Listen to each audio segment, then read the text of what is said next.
Assalamualaikum warahmatullahi wabarakatuh. Alhamdulillah kita bisa bertemu lagi di mata kuliah akuntansi keuangan lanjutan 2 ya. Ini adalah lanjutan dari akuntansi keuangan lanjutan pertama. Kalau Anda sudah bisa masuk di sini artinya Anda sudah lulus ya dari AKL 1. Sekarang kita masuk di kuliah AKL 2. Kita mulai pada bab pertama yaitu mengenai konsinyasi ya. Apa itu konsinyasi? Kemudian bagaimana perhitungannya akan kita bahas di sini. Nah, kita lihat di sini pengertian dari konsinyasi ya. Konsinyasi atau consignment adalah pemindahan penitipan barang dari pemilik kepada pihak lain untuk dijual dengan harga dan syarat yang sudah diatur di dalam perjanjian. Pemilik barang atau pihak yang menitipkan barang ini dinamakan pengamanat ya. Jadi perlu Anda ingat sebagai pemilik barang atau yang menitipkan barang itu namanya pengamanat atau konsinyor. Sedangkan yang dititipi ini dinamakan komisioner atau pedagang komisi ya. Pedagang komisi atau komisioner.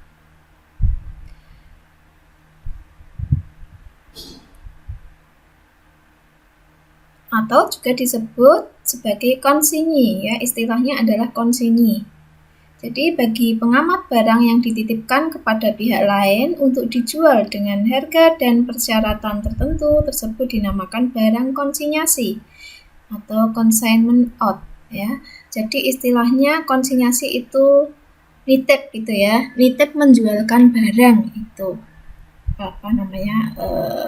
Pengertian mudahnya seperti itu, nitipkan ke orang ya untuk dijualkan.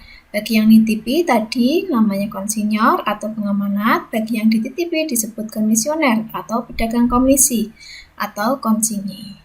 Jadi walaupun barang konsinyasi ini tidak berada di perusahaan, akan tetapi barang tersebut masih tetap milik perusahaan. Oleh karena itu, barang konsinyasi ini harus tetap dimasukkan sebagai elemen persediaan. Bagi komisioner barang dari pihak lain tersebut dinamakan barang komisi atau barang titipan walau berada di perusahaan, akan tetapi barang komisi ini bukan miliknya perusahaan ya, karena hanya sebagai titipan tadi itu ya. Oleh karena itu, barang komisi ini tidak boleh dimasukkan sebagai elemen persediaan. Kemudian perjanjian konsinyasinya ya. Perjanjian konsinyasinya di sini, kegiatan konsinyasi ini selalu didahului dengan dibuatnya perjanjian yang lazim disebut perjanjian konsinyasi. Perjanjian tersebut ini dibuat dengan tujuan untuk menjamin dan melindungi kepentingan kedua belah pihak. Pada umumnya, perjanjian konsinyasi ini berisi hak dan kewajiban antara pengamanat dan komisioner ya. Jadi ini adalah berupa perjanjian konsinyasi ya, dari sisi konsinyor maupun dari sisi konsinyi. Hak kewajiban apa yang harus dipenuhi supaya nanti di kemudian hari ini tidak terjadi penyalahgunaan ya atau kesalahpahaman. Untuk menghindari hal-hal tersebut perlu diadakan di awal ya, sebelum menitipkan barang diadakan perjanjian terdahulu, perjanjian sebelumnya ya. Alasan kenapa orang itu tertarik melakukan penjualan secara konsinyasi ini bisa dilihat dari sudut pandang atau dari sisi pengamanat, konsinyor, atau dari sisi komisioner atau pedagang komisi atau konsinyi ya. Kalau dari sisi pengamanat ini alasannya seperti apa ya? Ada beberapa hal ya di sini yang menyebabkan pengamanat ini mau dititipi barang ya, yaitu yang pertama mau menitipkan barang ya. Yang pertama, barang akan cepat dikenal oleh konsumen atau masyarakat begitu ya. Jadi barang ini lebih cepat dikenal ya. Misalnya Anda punya barang ya, Anda bikin makanan misalnya. Kemudian kalau Anda jual sendiri ya, orang nggak begitu kenal ya. Anda harus jual dari mulut ke mulut, dari rumah ke rumah ya, itu kan perlu biaya, perlu waktu, begitu. Supaya lebih cepat barang Anda ini akan dikenal, ini Anda bisa memasukkan ya, misalnya ke kafe-kafe, kafe yang banyak dikunjungi ya, atau ke angkringan-angkringan yang penuh atau ramai orang, sehingga barang Anda ini bisa cepat dikenal orang ya. Ini namanya penjualan konsinyasi ya. Kalau sekarang karena era teknologi itu sudah modelnya apa? Modelnya ini seperti apa namanya? Endorse gitu ya. Kalau sekarang sudah beda era ya, era teknologi informasi, apalagi di masa pandemi ini. Biar barang Anda punya produk Anda pengen cepat laku, pengen cepat dikenal oleh konsumen, biasanya kan bisa lewat endorse sama para influencer ya yang punya follower banyak ya, sehingga barang Anda cepat dikenal seperti itu. Kalau yang konvensional, yang terdahulu ini namanya konsinyasi ya.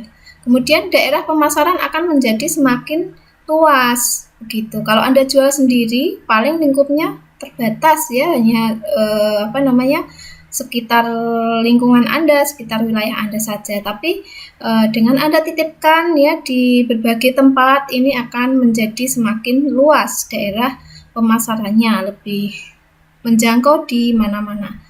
Kemudian harga jual dan syarat penjualan dapat dikendalikan.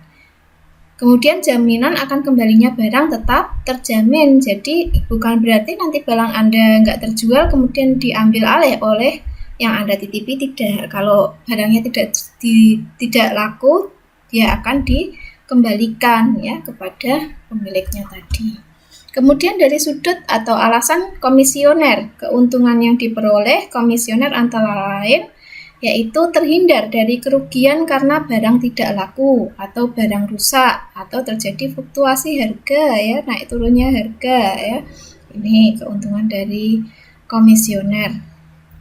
Daripada bikin sendiri nanti nggak laku kadaluarsa, ini kan mending nerima ya titipan dari orang lain, Anda jualkan, Anda dapat fee ya, dapat keuntungan begitu bagi hasilnya.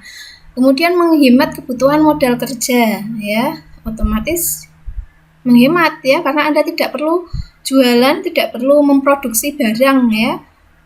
Tahu-tahu Anda sudah punya barang, Anda tinggal menjualkan ya, dan Anda mendapatkan fee atas penjualan yang sudah Anda lakukan. Jadi ini bisa dikatakan menghemat kebutuhan modal kerja.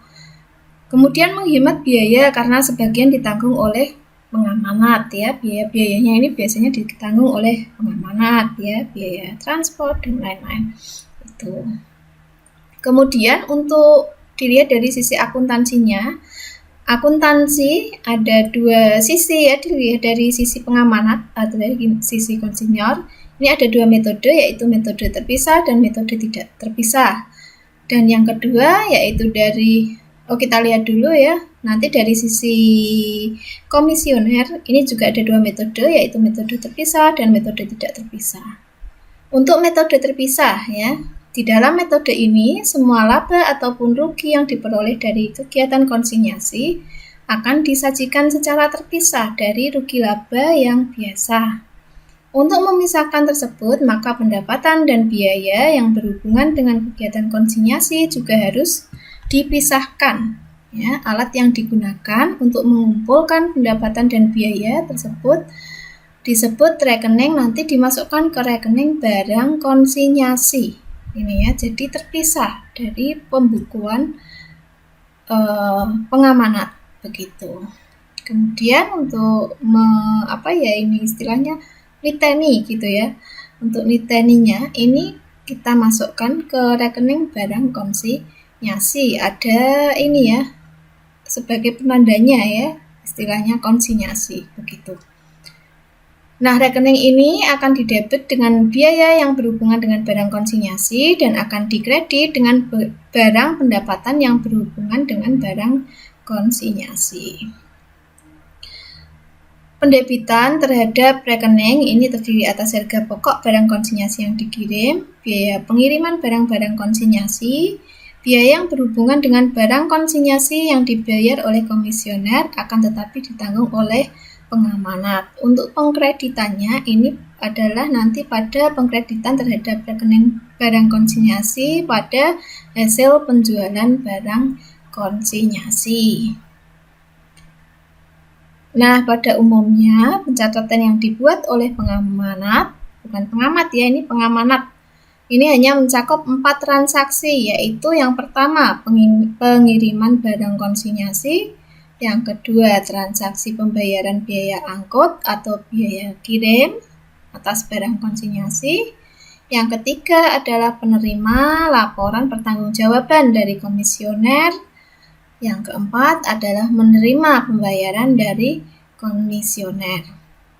Jurnal-jurnalnya seperti ini, bisa Anda lihat. Kita masuk ke contoh ya.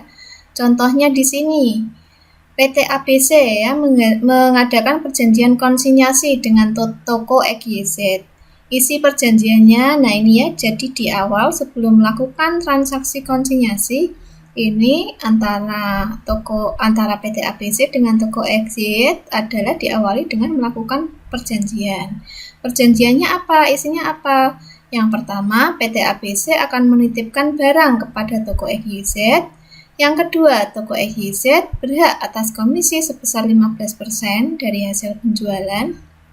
Jadi ini ditetapkan di dalam perjanjian, isi perjanjian ya. Enggak selalu segini. Misalnya nanti Anda melakukan perjanjian konsinyasi ya, kemudian Anda sebagai pengamanat ini berbaik hati kalau bisa menjualkan barang Anda, maka pedagang komisinya Anda kasih komisi sebesar 30%. Bisa-bisa saja ya, itu tergantung nanti isi perjanjian di awal antara kedua belah pihak ya. Kalau di sini kasusnya di sini adalah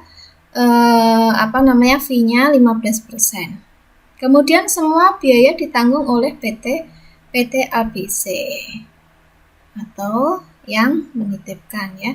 Toko XYZ ini harus membuat pertanggungjawaban secara bulanan. Jadi tiap bulan dia membuat pertanggungjawaban, membuat laporan ya atas penjualan barangnya.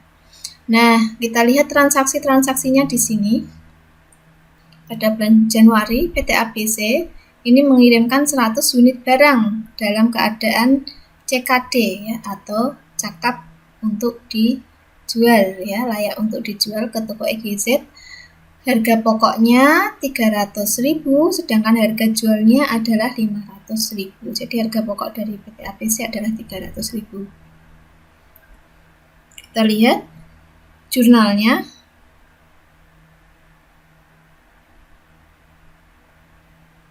Kalau menggunakan metode terpisah, ya metode terpisah di sini pada transaksi 1 ini dicatat debit barang konsinyasi, kreditnya persediaan sebesar harga pokoknya ya 300.000 kali 100 unit ya, atau 30 juta. Ini untuk mencatat transaksi yang pertama ya, mengirim 100 unit dengan harga pokoknya 300.000.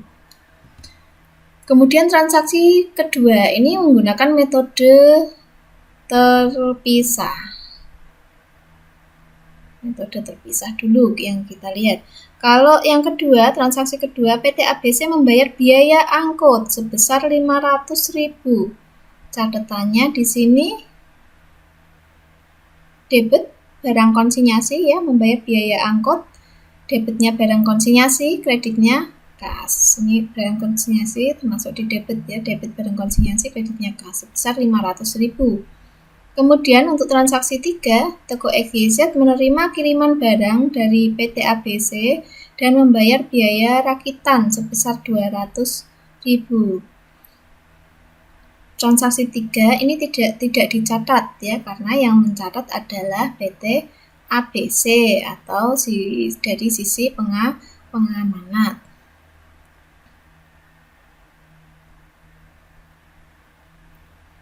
Transaksi tidak dicatat oleh PT. Kebalik. Ini tidak dicatat oleh PT ABC atau pengamanatnya, karena ini yang mencatat adalah dari sisi pedagang komisi ya, atau komisionernya itu, sehingga PT ABC tidak mencatat. Kemudian transaksi berikutnya, toko EGZ berhasil menjual seluruh barang dagangan secara tunai. Transaksi keempat, kalau dilihat dari sisi PT ABC, ini tidak dicatat ya oleh PT ABC. Begitu, karena ini dari sisi pengamanat atau yang menitipkan barang. Kemudian transaksi kelima, toko EGZ mengirimkan laporan hasil penjualan ke PT ABC. Catatannya adalah seperti ini. Debit piutang komisioner 42.300.000. Kemudian barang konsinyasi 7.700.000. Kreditnya adalah barang konsinyasi. Nah, ini dari mana? Ya, 42.300.000. 42.300.000 ini adalah dari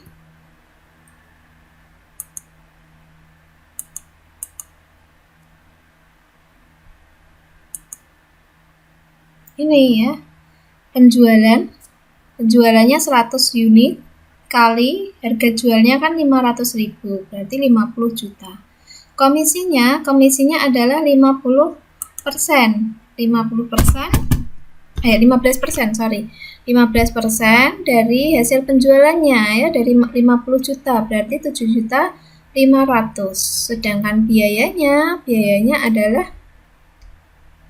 tadi ini ya, 200.000. Berarti dikurangi komisi ditambah biayanya 7.700.000, berarti kas yang dikirimkan nanti adalah hasil penjualannya dikurangi biaya komisi dan biaya ini ya.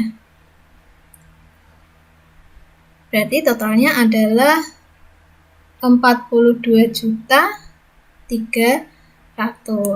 Laporannya seperti ini. Piutang komisioner, debit, kemudian debit barang konsinyasi, kreditnya barang konsinyasi. Untuk transaksi yang terakhir, yaitu toko EGZ mengirimkan kas yang menjadi haknya PT ABC ya. Jadi haknya PT ABC, kasnya yang untuk PT ABC ini diserahkan ya. Jurnalnya adalah debit kas ya, karena dari sisi PT ABC debitnya kas, kreditnya piutang komisioner sebesar 42.300.000. Ini yang diterima oleh pengamanat. Itu kalau menggunakan metode terpisah. Kalau menggunakan metode tidak terpisah, ini berarti ini transaksinya sama ya. Kalau yang ini dilihat dengan metode tidak terpisah ya, dari sisi pengamanat. Nah, kalau menggunakan metode tidak terpisah, kalau tadi yang kita bahas adalah terpisah, kalau ini tidak terpisah. Bedanya di sini adalah transaksi pertama itu tidak dicatat ya, yaitu pada saat PT ABC mengirimkan 100 unit barang ke toko EGZ sebesar 300.000, ini tidak dicatat dia kalau menggunakan metode tidak terpisah. Jadi perlu Anda perhatikan di sini. Kemudian untuk berikutnya transaksi yang kedua, yaitu membayar biaya angkut sebesar 500.000. Jurnalnya bedanya di sini, kalau tadi kan barang konsinyasi, tapi kalau menggunakan metode tidak terpisah berarti menyatu ya dengan catatannya perusahaan atau catatannya ini komisioner, ini berarti masuknya ke biaya transport gitu ya, debit biaya transport, kreditnya kas. Tapi kalau untuk khusus penjualan konsinyasi ini dipisahkan, maka jurnalnya dicatat tadi, dimasukkan ada rekening penandanya ya, menggunakan rekening biaya konsinyasi. Bedanya di sini ya. Kalau ini sama dengan rekening biasa, yaitu biaya transport, kreditnya kas, karena tidak terpisah, jadi menyatu dengan catatan perusahaan. Kemudian transaksi yang ketiga, menerima kiriman barang dan membayar biaya perakitan. Ini tidak dicatat oleh PT ABC, yang nyatat adalah EGZ. Kemudian transaksi keempat, toko XYZ berhasil menjual seluruh barang dagangan secara tunai. Ini juga tidak dicatat karena yang mencatat adalah PT XYZ. Kemudian dengan metode tidak terpisah untuk transaksi kelima, mengirim laporan hasil penjualan ke PT ABC. Catatannya ini tadi ya, perhitungannya tadi sudah saya jelaskan di atas. Dari mana 42.300 ya, ini dari total penjualan dikurangi dengan biaya komisi dan biaya perakitan itu ya. Piutang komisioner sebesar ini 42.300 debit, kemudian debit lagi biaya 7.200, kreditnya adalah penjualan 50 juta. Nah, bedanya di sini kalau tadi kan nggak ada pencatatan harga pokok. Kalau menggunakan metode tidak terpisah, ini ada pencatatan harga pokok. Harga pokok penjualan debit, kreditnya persediaan sebesar 30 juta. Kemudian untuk penyerahan pengiriman kas yang menjadi hak PT ABC, catatannya debitnya kas, kreditnya piutang komisioner. Nah, itu tadi dua metode untuk penjualan konsinyasi dari sisi pengamanat dengan metode terpisah dan dengan menggunakan metode tidak terpisah. Kemudian kalau dilihat dari sudut pandang komisioner, ini juga ada dua metode, yaitu metode terpisah dan metode tidak terpisah. Soalnya sama dengan tadi, bedanya di sini. Nah, ini ya. Ini yang mencatat adalah toko XYZ. Kalau tadi yang nyatat adalah pengamanat atau toko ABC, di sini yang catatan dari sudut pandang komisioner atau pedagang komisi, yaitu toko XYZ. Toko XYZ transaksi 1 ketika ABC tadi menyerahkan barang, ini tidak dicatat. Metode tidak terpisah. Transaksi 2 ini juga yang nyarat ABC. Untuk transaksi 3 tadi membayar XYZ ini membayar biaya perakitan. Ini catatannya kalau dengan menggunakan metode terpisah, debit barang komisi, kreditnya kas. Kemudian untuk transaksi keempat itu tadi ya, penjualan yang dilakukan oleh PT XYZ, debitnya kas 50 juta, kreditnya barang komisi. Kemudian pada saat membuat laporan untuk pengamanat, ini jurnalnya menggunakan metode terpisah, langsung saja debit barang komisi, kreditnya utang pengamanat ya, karena ini kan dia berarti utang, belum menyerahkan ke pengamanat, ke ABC, jadi dikredit utang. Kemudian setelah dia menyerahkan laporan dan menyerahkan kas ke pengamanat, jurnalnya debit utang pengamanat, kreditnya kas. Itu dari sisi dagang komisinya ya, dengan menggunakan metode terpisah. Kalau dari sisi pedagang komisi menggunakan metode tidak terpisah, ini bedanya di sini ya. Kalau ini tadi bedanya pada transaksi 3 ya, pada saat PT XYZ mengeluarkan biaya perakitan. Kalau yang terpisah ini menggunakan barang komisi, debit, kreditnya kas. Kalau yang dari toko XYZ ini menggunakan kreditnya, ini di debitnya kita masukkan ke utang pengamanat ya, bedanya ini ya. Ini masuk barang komisi, metode terpisah. Kalau metode tidak terpisah itu kita masukkan ke sebagai utang ya, utang pengamanat, kreditnya kas. Kemudian pada saat melakukan XYZ melakukan penjualan ya, itu debit kas, kredit penjualan, dan ada HPP-nya ya, harga pokok penjualan, debit, kredit, utang pengamanat. Kemudian kalau menggunakan metode tidak terpisah, untuk transaksi kelima, pada saat membuat laporan ke toko ABC atau kepada pengamanat, ini metode tidak terpisah, dia tidak perlu mencatat. Begitu. Yang dicatat adalah pada saat menyerahkan kas kepada pengamanat, yaitu debit utang, kreditnya kas. Gitu ya. Oke, itu tadi penjualan konsinyasi, materi tentang penjualan konsinyasi beserta penjelasannya, beserta dengan contoh soalnya, contoh soal lengkap ya. Kita lihat dari pencatatan dari sisi pengamanat atau komisioner dan Dari sisi pedagang komisi ya, dari sisi konsinyi ya, dari sisi konsinyur dan dari sisi konsinyi dengan dua metode, baik menggunakan metode terpisah dan menggunakan metode tidak terpisah ya, tergantung mau mengambil metode yang mana ya, apakah mau dipisahkan dari catatan ya tadi dengan ada rekening khusus ya yang ditandai dengan istilahnya konsinyasi, atau tidak terpisah yaitu menyatu ya dengan catatan. Begitu. Itu ya dari saya. Besok kita lanjutkan lagi ke materi selanjutnya. Silahkan dipelajari lagi. Soalnya dilatih ya biar lancar. Sampai ketemu lagi di materi yang akan datang. Terima kasih atas perhatiannya. Sampai jumpa. Assalamualaikum warahmatullahi wabarakatuh. Selamat belajar.